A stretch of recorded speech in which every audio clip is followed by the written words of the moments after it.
안녕하세요. 오늘은 태아보험을 알아보시는 분들이라면 정말 많이 질문 주시는 산모특약에 대해서 알려드리려고 합니다. 먼저 산모특약은 기존에는 한 번만 납부해도 되는 일시납 담보였지만 지금은 태아 기간 동안 납부로 변경이 되었는데요. 산모특약을 추가하시면 출생전 보험료에 비용이 추가된다고 생각을 해주시면 됩니다. 산모특약 담보들 중에서도 7가지를 추천드리려고 하는데요. 설명에 앞서서 산모특약을 구성할 시 중요한 내용이 있는데요. 먼저 산모특약은 뱃속에 있는 아이가 아닌 산모님이 보장받는 특약입니다. 그래서 산모특약을 구성하게 되면 산모님의 5년 이내 병력을 보험사에 전부 고지를 하셔야 되는데요. 산모님의 유산 이력, 혹시 부인과 질환으로 자궁이나 난소 쪽에 치료력이 있거나 갑상선약을 투약하고 계신다거나 이런 부분들도 고지사항에 해당되기 때문에 병력 심사를 보셔야 되는데요. 심사 결과에 따라서 산모특약뿐만 아니라 태아보험에도 영향을 미칠 수가 있기 때문에 이런 경우라면 산모특약을 권장드리지 않고 있습니다. 산모특약 보장 내용들이 그만큼 중요하거나 필수적인 내용들은 아니라서 병력사항이 있는 산모님들께서는 산모특약을 한 번 더 고민해 보시면 좋지 않을까 생각됩니다. 병력이 없는 산모님 혹은 심사를 하더라도 산모특약을 꼭 하고 싶은 분들을 위해서 지금부터 7가지 담보 추천해 드릴 건데요. 7가지를 전부 구성을 하게 되면 산모님 연령, 주수 등에 따라 다르겠지만 대략 만원대로 나오게 되는데요. 앞서 말씀드린 것처럼 태아납이기 때문에 출생전 보험료에 산모특약 보험료가 녹아들게 됩니다. 그럼 7가지 담보 어떤 게 있는지 바로 시작해 볼게요.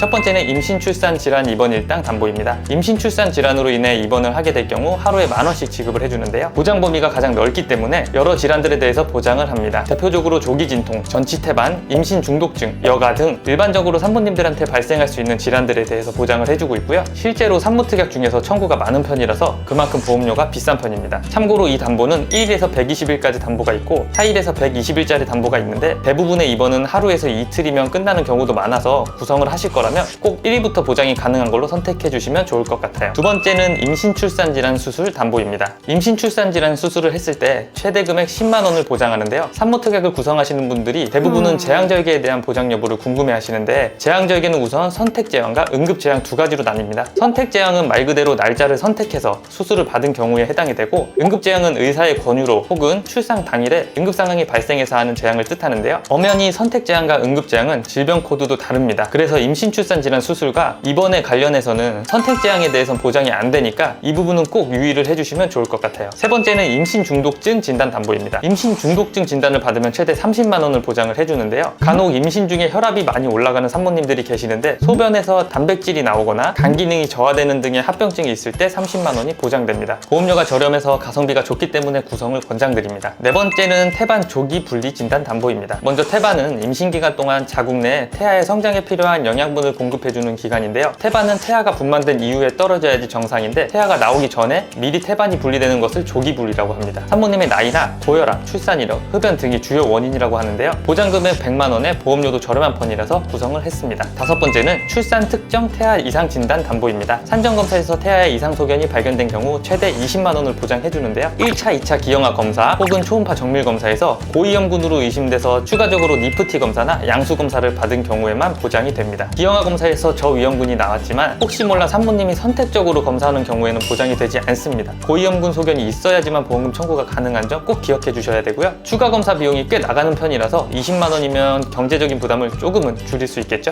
여섯 번째는 특정 고위험 산모질환 진단 담보입니다. 전치태반과 양수 관련해서 위 질병 코드에 해당되면 보장을 해주는데요. 자궁이나 양수에 관련된 질병들이기 때문에 산모특약을 준비하신다면 같이 준비를 해주시는 게 좋을 것 같습니다. 마지막은 양수색전증 진단 담보입니다. 생소한 단어죠? 양수색전증은 양수가 산모 순환계 내로 유입이 돼서 알레르기 쇼크 반응으로 인해 산모님에게 영향을 끼칠 수 있는 질환입니다. 산모님과 태아에게 모두 사망할 확률도 있는 응급 상황에 해당되는데요. 보장 금액은 300만 원에 가성비 면에서 괜찮아서 같이 구성을 했습니다. 여기까지 제가 추천드리는 산모특약 7가지를 설명해드렸는데요. 제가 앞서 말씀드린 것처럼 산모특약은 필수가 아니라고 말씀드렸던 이유가 청구율 높은 입원 일당은 최대 만원, 수술은 10만 원, 다른 보장들도 최대로 구성해도 생각보다 보장 금액이 높지 않은 편입니다. 그래서 있으면 물론 괜찮지만 없어도 큰일이 나는 건 아닌 꼭 필요한 담보까지는 아니라고 말씀드리고 싶은데요. 그럼에도 산모특약 구성을 원하신다면 오늘 알려드린 7가지만 구성을 하셔도 충분하다고 생각되고 여기에 전문 설계사와 1대1 상담을 통해서 각자 니즈에 맞게 다른 특약들도 추가로 구성을 하시는 걸 추천드립니다. 산모특약 이전에 당연히 태아보험도 잘 구성을 하셔야겠죠? 제 아들이 가입한 실제 태아보험 30세 만기 설계안도 올려놨으니 보시면 도움이 많이 되실 겁니다. 설계안이 필요하시거나 상담 원하시면 아래 카카오 링크나 휴대폰 번호로 연락 주시면 친절하게 상담 도와드리겠습니다. 긴 영상 시청해주셔서 감사합니다. 본 광고는 심의 기준을 준수하였으며 유효기간은 심의일로부터 1년입니다.